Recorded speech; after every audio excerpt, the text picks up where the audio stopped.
मंत्रिमंडल विस्तार के बाद प्रधानमंत्री मोदी का पहला बड़ा कार्यक्रम होने जा रहा है। तकनीकी संस्थानों के निदेशकों को आज प्रधानमंत्री संबोधित करेंगे।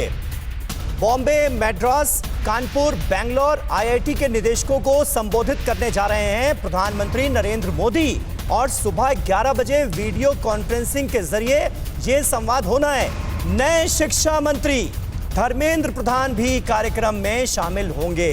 ये नई बात है क्योंकि अभी तक रमेश पोखरियाल निशंक शिक्षा मंत्रालय की जिम्मेदारी संभाल रहे थे।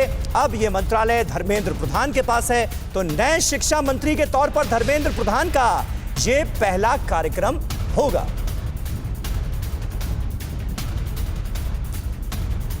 और आइए, ऐसे में जब चुनौतियों का जिक्र हो रहा है तो आने वाले वक्त में प्रधानमंत्री नरेंद्र मोदी के लिए चैलेंजेस क्या हैं, चुनौतियां क्या हैं, इस पर हम बात कर लेते हैं। और उसके बाद कांग्रेस की तरफ से हमारे साथ विजय कौशिक जुड़ गए हैं, उनका भी मैं रुख करूंगा। लेकिन पीएम मोदी के फ्यूचर चैलेंजेस क्या हैं, इस पर अब हम बात कर लेते हैं। सबसे बड़ा चैलेंज, सबसे बड़ी चुनौती हम सब जानते हैं, कोरोना काल में देश को फिर से खड़ा करना।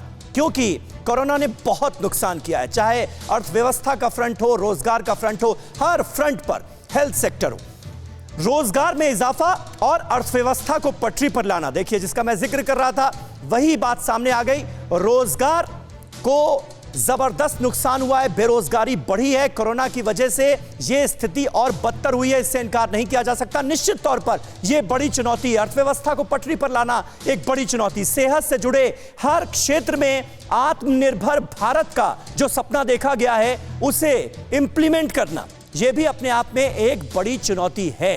कोरोना के साथ भी शिक्षा को जारी रखने का चैलेंज भी निश्चित तौर पर केंद्र सरकार के सामने मुंह बाए खड़ा है, उससे भी निपटना होगा।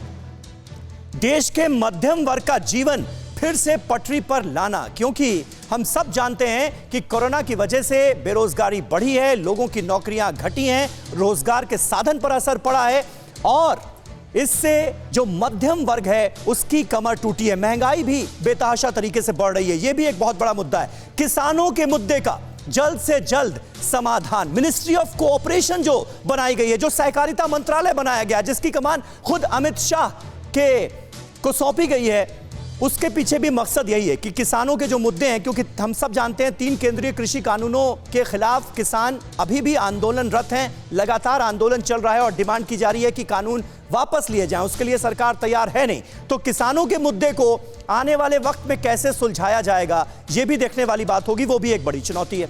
महंगाई और तेल के दामों पर काबू पाने की बहुत बड़ी चुनौती है, क्योंकि पेट्रोल और डीजल के दाम, सीएनजी के दाम लगातार बढ़ रहे हैं। इसके अलावा महंगाई लगातार बढ़ रही है। सरसों के तेल की कीमतों में भी बहुत जबरदस्त इजाफा हुआ है।